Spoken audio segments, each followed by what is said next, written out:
Buenos días o buenas tardes. Hoy estaremos viendo la novela picaresca, que es parte importante del siglo de oro español en el marco del Renacimiento, ¿no? Como ya hemos visto anteriormente en nuestros capítulos anteriores, en nuestras clases anteriores, hemos estado conversando acerca de la literatura del siglo de oro con Garcilaso, con Fray Luis de León, con Góngora y Argote y con Quevedo. Bueno, también durante esta misma etapa surgió esta novela, que es la novela picaresca, y su mayor exponente o expresión es El Lazarillo de Tormes. Vamos a ver a continuación de qué se trata. La novela picaresca es un género muy nuevo, completamente nuevo, que nació en España durante el siglo XVI, ¿no? Pleno siglo de oro o edad de oro de la literatura española. En un principio pues se creyó que había nacido como consecuencia del gran número de pobres y vagabundos que tenía el país, ¿no? Pero en realidad luego se ha ido dando de que en realidad la pobreza era parte estructural de la Europa del siglo XVI. Prácticamente podemos decir que no había en España pues más pobres de los que había en otros lugares de Europa. ¿Por qué surgió entonces aquí y no en otro lugar la novela picaresca? Es algo que en todo caso todavía necesita un estudio tal vez más profundo a nivel sociológico, pero es importante conocer que la novela picaresca constituye uno de los estilos de novela que ha tenido muchísimo éxito a lo largo de la historia de la literatura, ¿no? Y haber nacido aquí en España pues es algo muy, muy importante. ¿Cuáles son las características generales de la novela picaresca? Primero, el pícaro, que es el protagonista, el personaje central de la novela picaresca, pues es el pícaro. El pícaro es el antihéroe. Entonces, con la novela picaresca surge el antihéroe. ¿Qué significa un antihéroe? Significa que, lo contrario a la narrativa anterior, donde el protagonista era por lo general un héroe, ¿no? Un héroe que encarna pues los valores de la caballerosidad, de la valentía, un héroe que encarna muchas cosas positivas.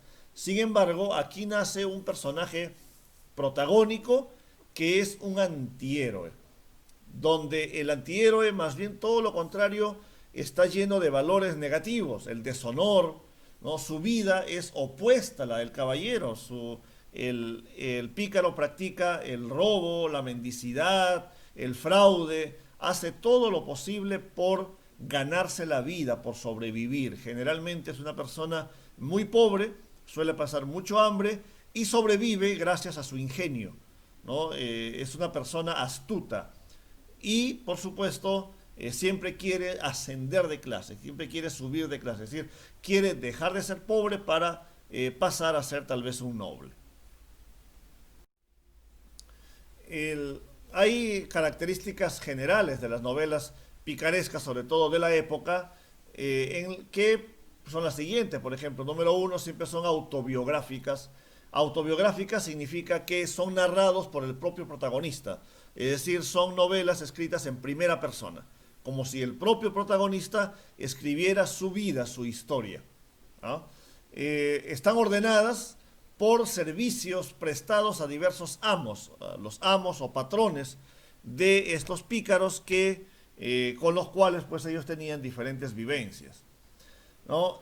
Nos da un sentido único de la realidad, que es el punto de vista del pícaro. Es decir, no es el punto de vista del héroe justiciero que quiere hacer del mundo un mundo mejor, no. Nos da el punto de vista de aquella persona que sufre, de aquella persona que es pobre, que tiene que hacer realmente una serie de cosas para poder salir adelante, para poder sobrevivir. Entonces esto es parte de los elementos que le dieron gran éxito a la novela picaresca y por supuesto el humor. Es muy importante esto porque siempre la novela picaresca está muy llena de humor, ¿no? Uno lo lee y puede pensar que simplemente se trata de chistes, de historias de risa, pero en realidad nos damos cuenta que el humor es utilizado como un recurso para mostrar situaciones negativas de la sociedad, ¿no? Para moralizar, es decir, para enseñar sobre la ética, sobre la moral, el buen comportamiento, o para ejemplificar cosas de la sociedad. Por supuesto que esta novela significó en ese momento pues una crítica a la sociedad, y eso hizo que por una parte sea rechazado por la nobleza, pero también por otra parte tenga una enorme acogida entre la mayoría de la población. El Lazarillo de Tormes es la máxima representación de la novela picaresca. En realidad es la novela, la primera novela picaresca que existe en el mundo. Es algo muy importante porque por supuesto es la novela que creó prácticamente este subgénero, esta especie de la novela picaresca, y creó a este protagonista como el antihéroe. Es algo que hasta ahora se sigue dando en muchas películas, en muchas novelas escritas ya desde esa época hasta ahora. Encontramos que los protagonistas ya no son solamente aquellos héroes que quieren todas las cosas buenas y positivas, sino que varios son novelas o libros o películas o novelas o series protagonizadas por personajes que en realidad tienen este elemento de realidad, ¿no? Este elemento que en realidad no son generalmente personas con buenos valores, pero que sus historias de alguna manera nos de alguna manera nos permite identificarnos con ellos. El Lazarillo de Tormes, en la novela, tiene las siguientes características: es de género narrativo, la novela es La especie, es una novela picaresca, el autor es anónimo, es algo muy importante porque esta novela que tuvo tanto éxito y sigue teniendo tanto éxito hasta la actualidad, en realidad nunca se supo quién escribió esta novela. Se publicó por primera vez en el año 1554 y está formado por 7 tratados o capítulos. Vamos a ver un poquito de manera superficial la historia o el argumento de El Lazarillo de Tormes. El Lazarillo de Tormes es el protagonista de la novela, se llama Lázaro. Lazarillo, por cierto, significa aquella persona que guía a un ciego, ¿no? El lazarillo es aquel que, por ejemplo, existen ahora los perros lazarillo, o simplemente lazarillo se le llama a aquella persona que se dedica a guiar a un ciego en su camino, en sus actividades. Entonces, pero el protagonista se llama Lázaro y es además un lazarillo, cosa que hace una especie de juego de palabras, ¿no? Y de Tormes porque es originario de una región de España llamada Tormes. Representa a la clase baja y vagabunda de la época, es un antihéroe muy astuto, y él básicamente va de amo en amo, o sea, de patrón en patrón, para tratar de satisfacer su necesidad de comida, ¿no? Eso era la historia de Lazarillo de Tormes, pero con cada patrón, con cada amo que tiene, le permite conocer una parte distinta de la realidad de la sociedad española.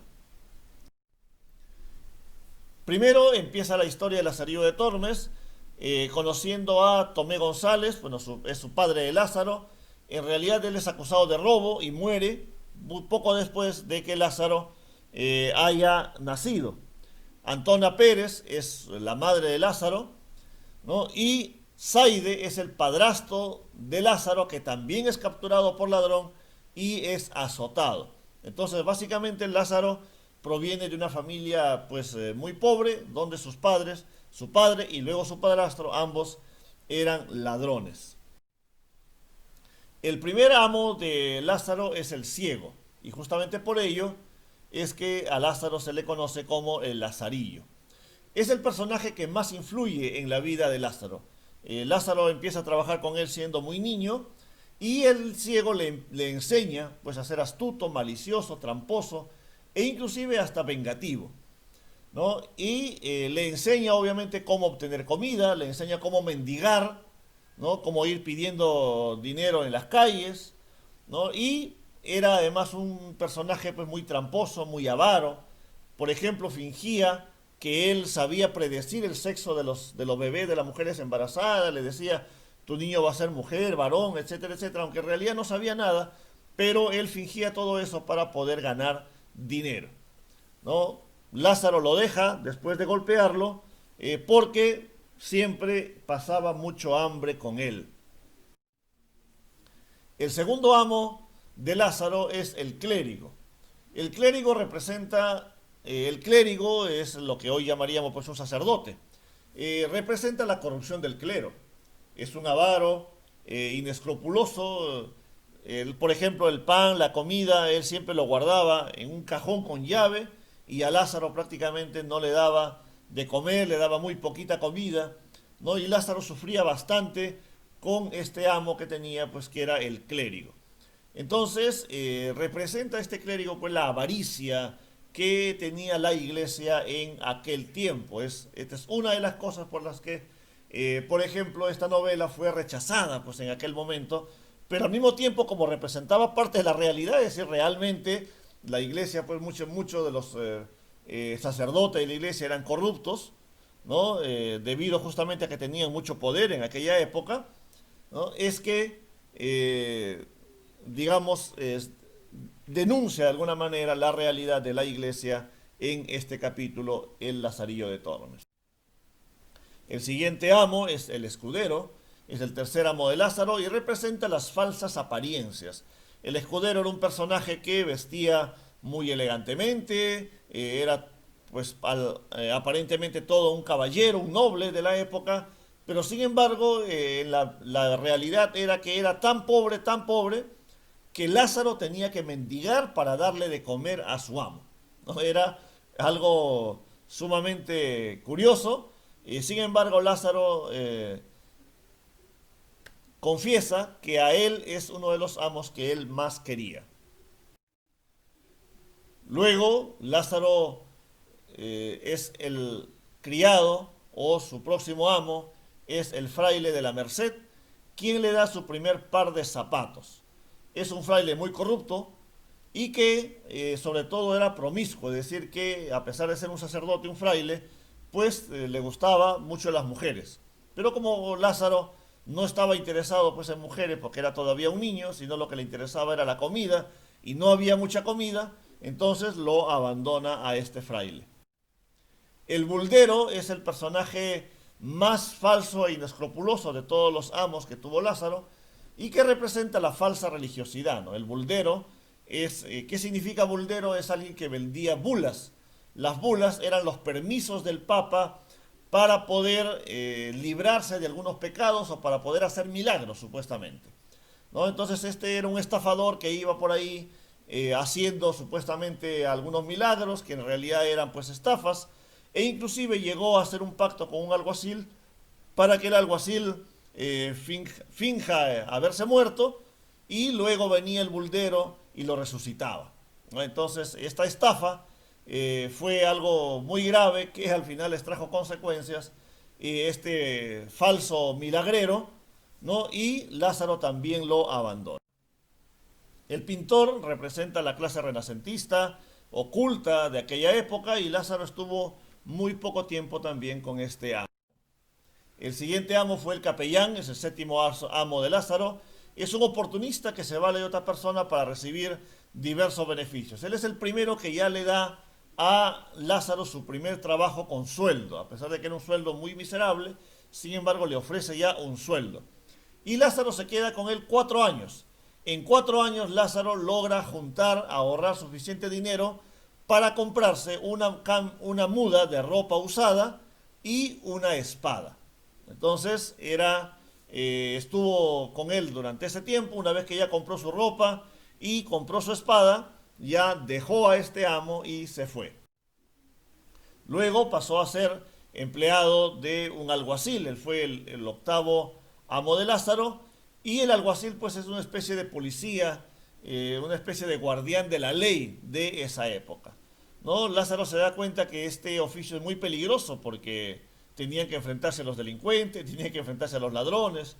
Entonces, no, se da cuenta que eso no le conviene mucho, así que también deja este trabajo. Y por último se encuentra ya con su último amo, ¿no? El arcipreste de San Salvador, el cual ya le consigue una esposa a Lázaro. Era la propia criada del arcipreste, ¿no?